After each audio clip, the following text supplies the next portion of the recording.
there was also a hilarious incident that we wanted to spotlight. I'm not sure exactly what it shows us about America, but certainly something. Governor Gretchen Whitmer of Michigan participating in a TikTok trend that was weird, some might say. So what you saw there, that was, what's her name? Liz Plank? That's right, Liz Plank. She's a feminist, whatever, activist, journalist, etc., influencer, who was participating in a TikTok video there where Gretchen Whitmer is feeding her a Dorito, a la somebody who was participating in communion. This, of course, invited a huge backlash from the Catholic community, requiring Whitmer to issue an apology. Let's put this up there on the screen. She says, over 25 years in public service, I would never do anything to denigrate someone's faith. I have used my platform to stand up for people's rights to hold and practice their personal religious belief. My team has spoken to the Michigan Catholic Conference.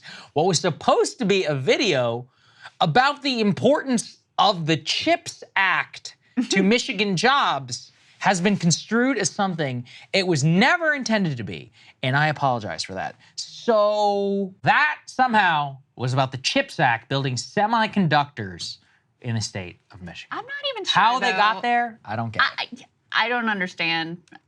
Maybe I'm just old. I don't know. Apparently, this is like a TikTok thing. This was a trend, yeah. That's but the other thing is, I think the CHIPS Act thing might be in like after the fact rationalization. I think you're right. I think you're because when Liz initially posted the video on her Instagram, full disclosure, I know Liz. I used to work with her, et cetera, et cetera. She didn't say anything about the CHIPS Act. She said something like, if he won't, she will, or something like that. Or I was like, I don't know. And people in the comments were like, what is this? What does this mean? And then once there started to be this backlash, then she either edited or reposted it with something about the CHIPS Act. So I feel like that may have been like an attempt to clean it up after the fact, but I don't know. I have no idea. You actually told me, I didn't realize this, that Gretchen Whitmer is kind of big on TikTok? Yes, no, she's she is TikTok pilled like beyond anyone else. She might be the most like in touch / on TikTok national Democratic politician, as I understand it. Because she does all of these abortion videos. I guess the thing is, this was like being in touch with TikTok. Yeah. In a way that puts you way out of touch with what anyone else would perceive in watching this video. So I don't know. Listen, I'm not religious, so the communion thing didn't honestly come to mind.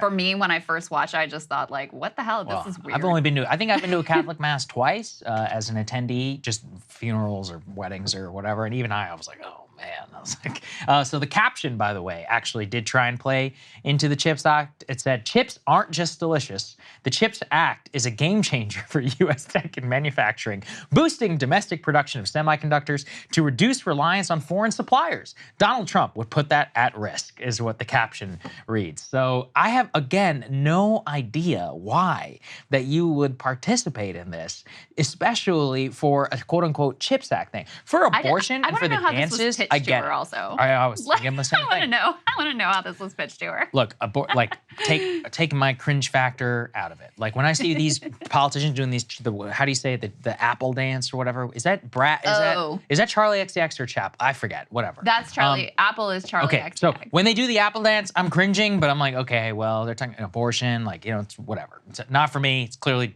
to somebody else. When I see Josh Shapiro, he does a ton of TikToks about abortion with like the blinking eyes thing where he's like, when Republicans want to take abortion away, it's like blink, blink, blink. Again, I think it's cringe, but I understand like the formulation. This, I don't get it. I'm like, how did you get here? It also shows the danger of being, I guess, too online from the Democratic side. True. And so that's why it's also worth fair, because we've seen that many times on the Republican side. Yeah.